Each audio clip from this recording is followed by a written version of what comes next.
Hiperpotasemia. Bien, para concluir vamos a revisar la fisiopatología de la hiperpotasemia, que se define como la presencia de una concentración plasmática de potasio superior a 5.5 miliequivalentes por litro. Esta constituye la alteración electrolítica más importante por su potencial gravedad, pudiendo determinar alteraciones en la conducción cardíaca y arritmias potencialmente letales. Es un problema prevalente en la práctica clínica y forma parte de los trastornos del medio interno que se asiste con más frecuencia en los servicios de urgencia. ¿Cuáles son los mecanismos básicos de producción? Bueno, el aumento de la ingesta de potasio es menos común como causa aislada, digámoslo así, porque los riñones sanos son muy efectivos para excretar el exceso de potasio. Sin embargo, en combinación con la disminución de la excreción renal, puede contribuir a la hiperpotasemia.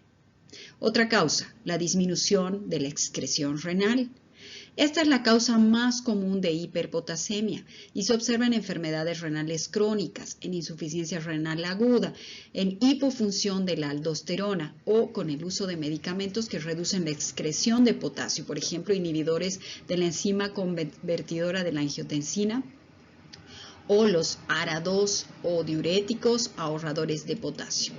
Otra causa, la redistribución de potasio desde el espacio intracelular al extracelular, ocurre en situaciones de acidosis, de daño tisular extenso como en la rhabdomiólisis, quemaduras extensas o en la hemólisis, o en respuesta a ciertos medicamentos como los beta bloqueadores y los inhibidores de la ATPasa sodio-potasio.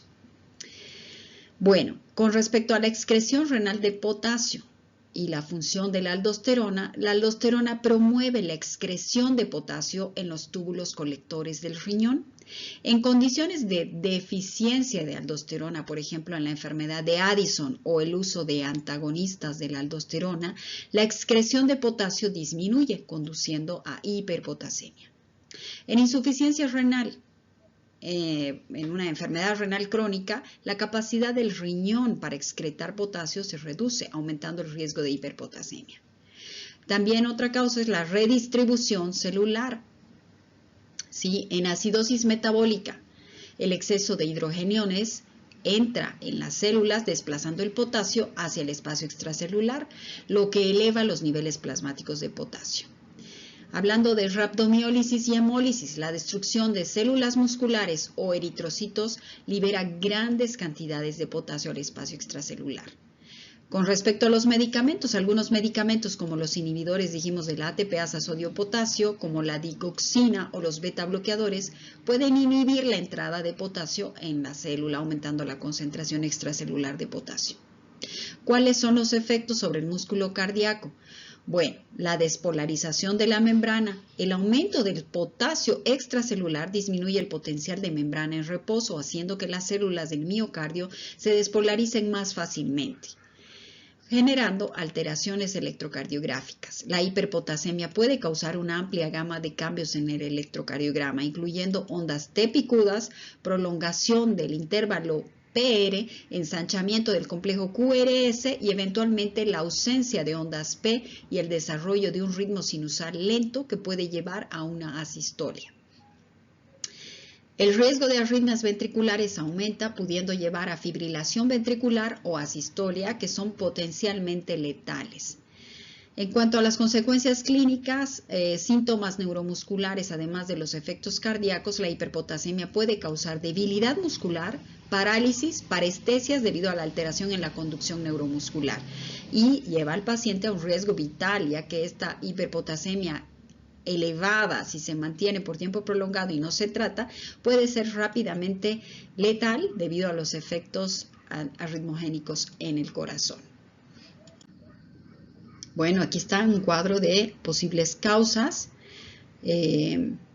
Ya dijimos que la causa más frecuente es la disminución de la excreción renal de potasio como causa más frecuente y secundaria a una injuria renal aguda o enfermedad renal crónica o bloqueo farmacológico del eje renina-angiotensina-aldosterona, que puede responder también a una alteración en la distribución corporal de potasio por movimiento del ion al espacio extracelular, situación que puede verse aún con un potasio corporal total descendido. Una causa menos frecuente es el aporte aumentado de potasio en la dieta o de forma parenteral. Aquí están las causas, algunas de las causas: la pseudohiperpotasemia por suero hemolizado, trombocitosis, leucocitosis, disminución de la excreción urinaria de potasio por insuficiencia renal, disminución del volumen circulante efectivo en insuficiencia cardíaca congestiva o cirrosis, hipoaldosteronismo, fármacos como los IECAS o los beta bloqueadores o la espironolactona, la heparina, aumento de la liberación de potasio de las células por acidosis metabólica, déficit de insulina, hiperglicemia, aumento del catabolismo celular, ejercicio físico intenso, beta bloqueadores, agonistas alfa-adrenérgicos, sobredosis de digitálicos, aumento del aporte de potasio en soluciones parenterales o la ingesta oral en jugos y suplementos orales de potasio, sobre todo en un entorno de insuficiencia renal.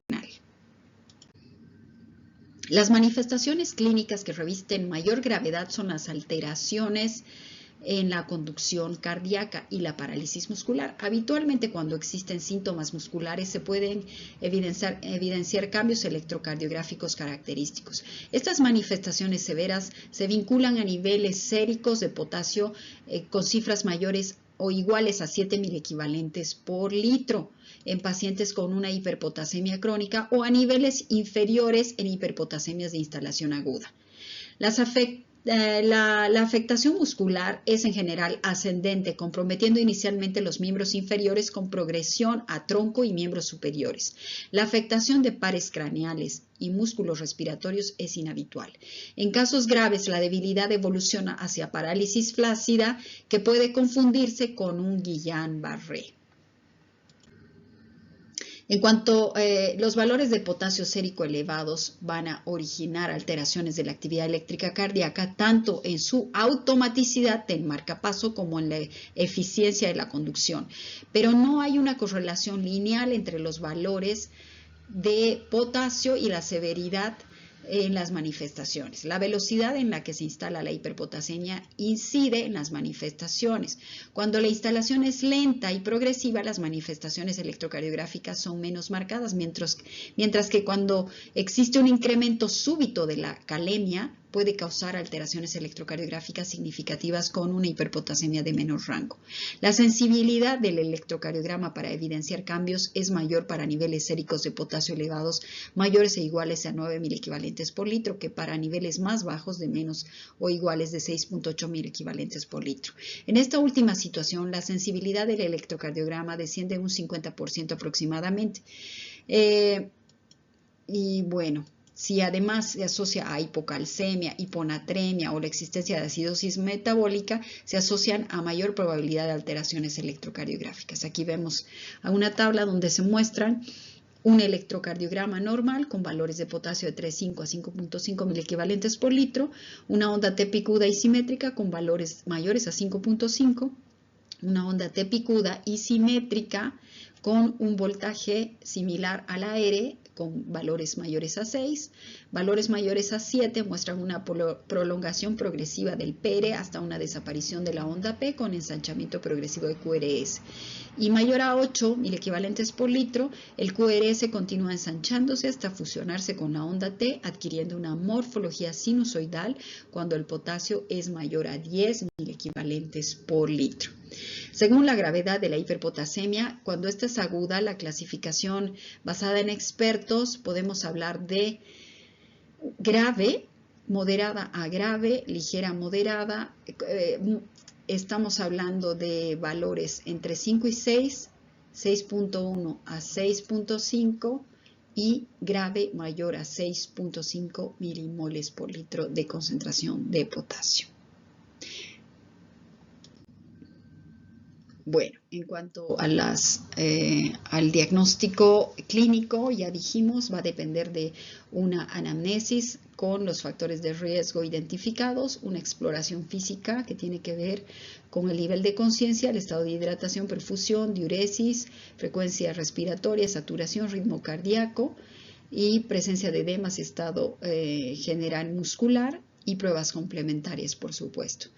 A nivel muscular, debilidad muscular, parestesias, disartria, parálisis ascendente flácida, reducción de la excreción renal de amonio, natriuresis aumentada, náuseas, vómitos, dolor abdominal, hilo paralítico y metabólicas, acidosis metabólica y elevación de la insulina y del glucagón. Bueno, ¿cómo manejamos la hiperpotasemia? Debemos hacer una corrección de este potasio elevado.